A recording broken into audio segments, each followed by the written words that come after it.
Welcome back to IGN Live at E3 2016. I'm Max. That's Nigel from Devolver Digital, and this is Pierre from Slow Clap. How you guys doing? Excellent. Pretty good, thanks. So, if you're unfamiliar, Devolver Digital is a company run by this weirdo, among other people, who finds the coolest indie games. We like to think so. And then gets them out into the world. Pierre, you are making one of these cool indie games. Can you tell us about it? So, Absolver is an online melee action game. It's about exploring a game world in which you'll meet seamlessly with other players. You'll be able to...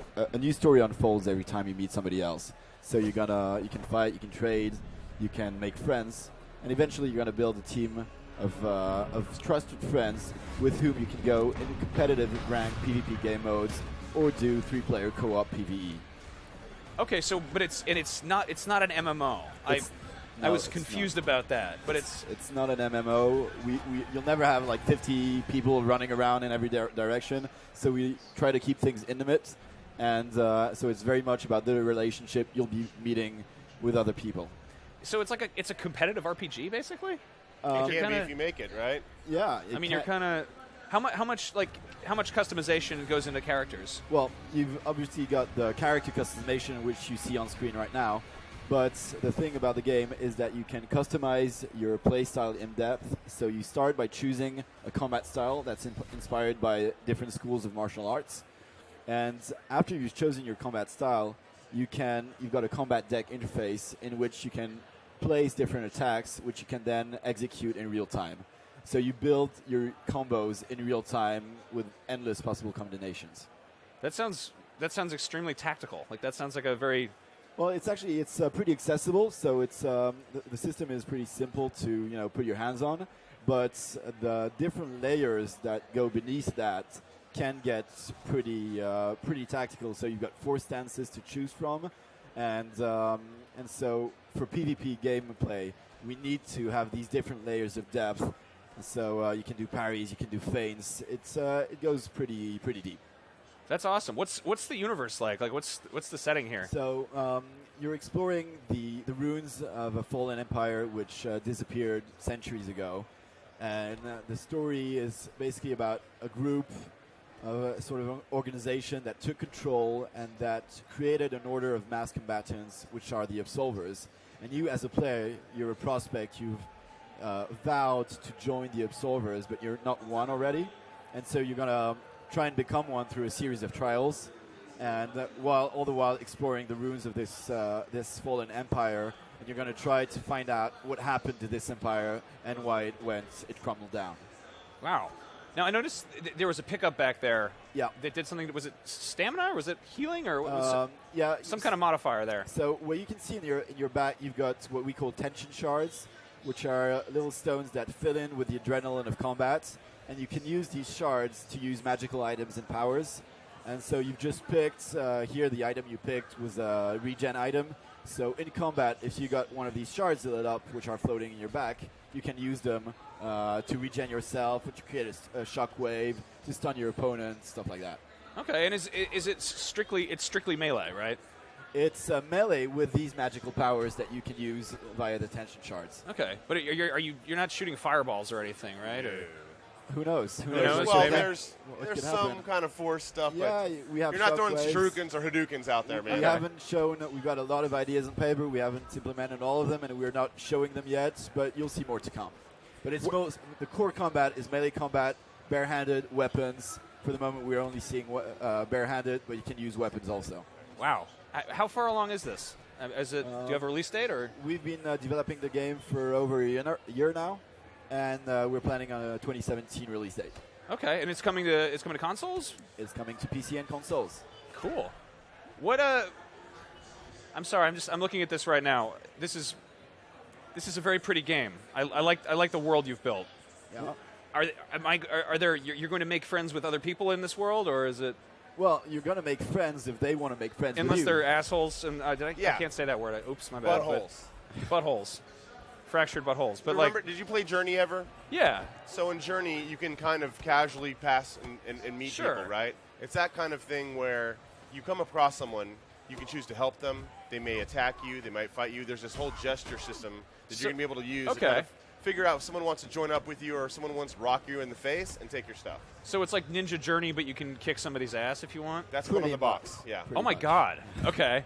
Are you guys shooting for doing this just digitally, or is it going to be retail as well? Yeah, when I said box, I meant digital box. Sorry. Okay, yeah, I don't. You said it. You said box. Yeah, no, I think it's going to be a digital release. We might look at some retail stuff though. Who knows? But yeah, it's very much about that moment of uncertainty when you meet somebody else. That's actually what's going to happen right here. So I'm moving along in the world, and suddenly there's somebody else here with me. So is he going to be friendly? No, actually, he tells me, come over. Okay, fine, I come over, and that's right. But he could be saluting me. He could be saying, hi, I'm nice, and then betraying me right afterwards, so you never know. And there's no like chat feature or anything? Everyone's just sort of anonymous? We want to keep things anonymous, but since you can make friends and build relationships with others, you see the shockwave here. Now he's pulled out a sword, and you'll be able to chat live with your friends once you team up. Oh man, that's really fascinating. How much of this world is it open, or is it sort of linear? No, it's an open world. I mean, we're not doing Skyrim or anything, but we want to build a world that's interconnected. I got killed here. That's pretty much interconnected. And one thing we're seeing here is that you can actually customize your fighting style in depth. And so we have that interface, which we call the combat deck. And so you enter meditation. You can choose between one of 4 stances, and each of these stances has a sequence of attack and an alternative attack. Right. And you can mix and match and replace these different attacks you have at your disposal.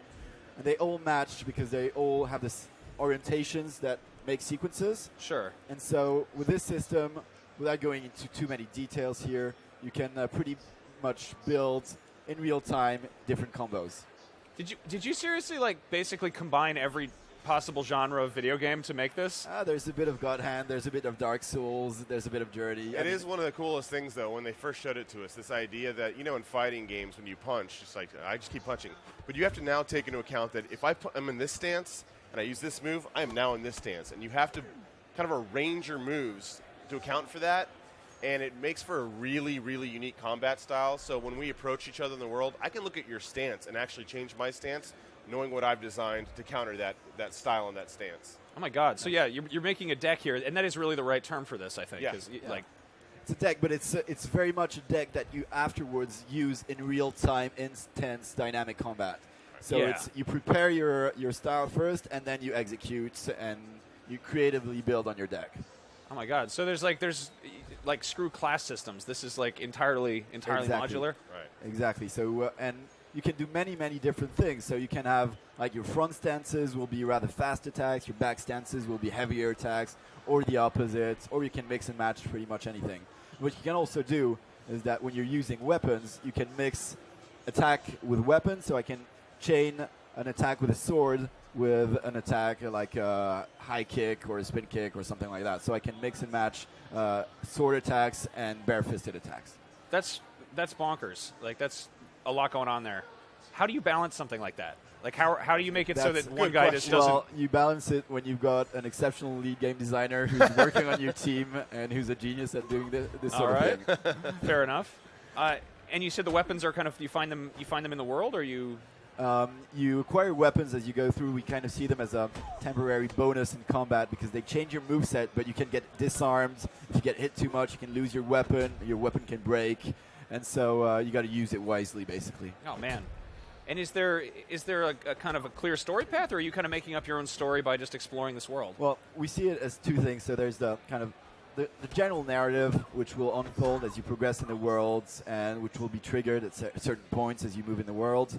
And then there's the player narrative, which is the story I tell myself when I meet somebody else. So when 2 players meet, they're going to tell themselves stories in their heads based on their respective choices.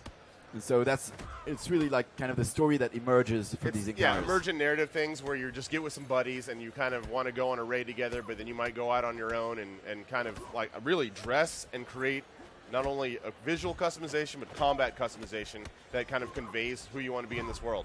Okay. And so if you become friends with someone, can you betray them? Absolutely. You can just beat up your friend, you can be We're getting a look into your psyche real quick, but yes, you absolutely can. But we've got also a mentoring system in which when you're friends with someone, when you fight somebody and they attack you with attacks that you haven't learned yet, you're going to progressively learn them.